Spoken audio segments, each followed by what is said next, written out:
As a member of the reality competition community, when you see these shows like Idol, The Voice, X Factor, do you think this is a good platform for people to start their careers now? I think it's a good platform for someone to start their career if they get to represent themselves well. And I think as long as they remain true to themselves. I think in some cases, some of these people that are being brought up through these competitions maybe get caught up in the moment and get lost and forget kind of who they are as an artist. Now, some actually find themselves in who they are as an artist. So I would say that's more specific to the individual in the situation. I mean, we found some amazing singers like Kelly Clarkson. There's no doubt about it. She is an incredible voice. And, you know, American Idol brought us that talent. And it's succeeded beyond that, you know. So there are definitely situations where it's the best thing in the world. And then there's other things where it's kind of sad. You see people lose their way. It's not for everybody. So, but in some cases, yes. If you were starting out today, is there one that you would consider trying out for? I mean, I did talent shows, like I said, when I was very young, and it was based around dancing. I sang once at one. I'll be honest with you, I don't know. No?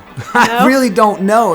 You know, because I'm so overexposed to it that it would honestly be kind of hard to pick. I see my friend Tony Luca on The Voice, and I probably would say if I had to do a singing competition, it would either be Idol or The Voice, you know, because I know there's been some other ones where there's like songwriters and they lock them in the room and they're fine, but it would probably be one of those two because I would aim high. I would go, what are the two biggest, you know, things in the world and what's going to give me the maximum exposure so people can see what I'm about, and it would probably be, as far as singing goes, one of those two.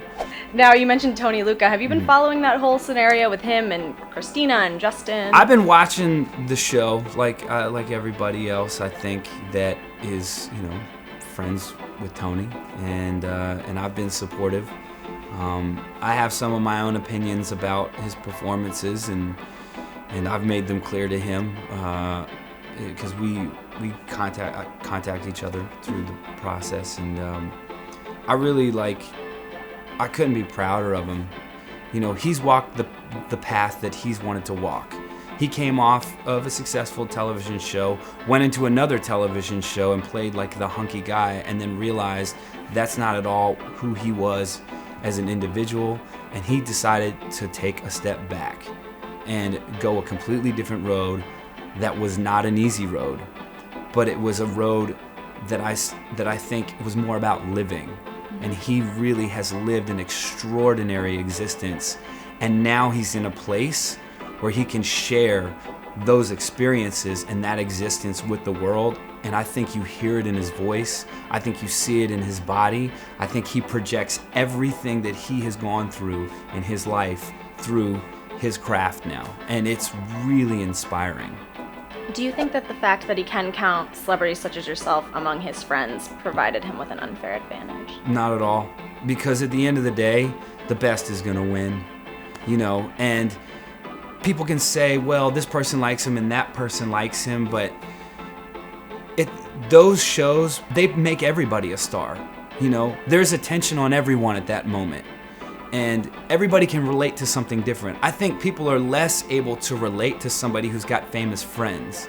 I think people are more able to relate to someone who's going through something that they're going through, and some of these other contestants are going through some of those things in their lives. So they're going to pull those votes. It's a blessing. It's definitely something difficult as well, because it comes with expectation, and you can't just meet the expectation being in that situation. He essentially has to exceed it. You know, a lot of the other contestants, because of their background, they're already exceeding people's expectations. And so it's a give and take as far as that kind of point of view is concerned from the audience. What do you think about Brittany as a X Factor judge? I mean, I'm curious to see how she's going to address the contestants. You know, we already know she's a great performer, and we already know that she understands what it takes to put together a performance that can captivate millions. So her perspective is valuable. It's invaluable, really. If you can get her to be clear with you, you're going to love everything about, I would say, what she has to say if you listen and you really digest it. The thing about it is, I don't know how comfortable she's going to be essentially critiquing someone, because, knowing her since she was 12 years old, she really is a sweet girl. She's been through a lot, and we all have bad days and we all have amazing days. She's been through a lot, but I can say this with the utmost confidence. She is one of the nicest people on earth. So I'm curious to see how she's going to be able to handle critiquing. I'm really curious. As far as her insight goes to a performance, you better listen. She's done it for, she's had a career. She's not a flash in the pan. So she has the experience to deliver.